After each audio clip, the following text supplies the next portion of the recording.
Am intrat în lume fel și-am disecat cadavre, schelete și artere, desenam pe caiete, ribozomentropie, spectrofotometrie, statistici și calcule, să adunăm credite, microb și microscoape, gene, fiziologie.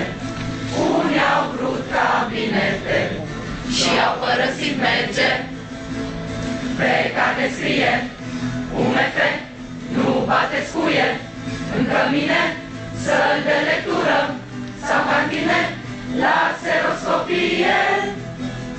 Și apoi în anul 3, semiochiru dacă vrei, farmafisfat șoricei, musai morfopațăl ei, sânge ateificat, o fractură am palpat, ochi sau plagă la pansat, noi mai mult am asistat.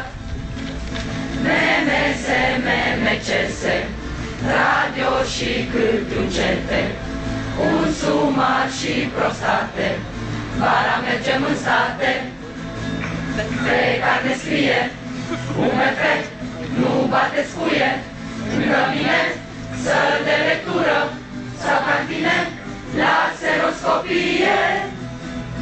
Iar apoi pe la pedii și operații la copii, sinuzite și aritmii, Parkinson, epilepsii. Și o tumoră am văzut, IDR-ul am făcut, TCC-ul mulnămol și hormoni în protocol. Noi 6 ani am terminat și prin chirie ne-am cazat, noaptea citim chiar și în pat la rezidenția. Mor subite investigăm, la ucure suscităm, bube nașteri observăm, la pe balcon fumăm, de infecții ne ferim, după psihii obosim, anul ăsta chefuim, cu artificii absolvim.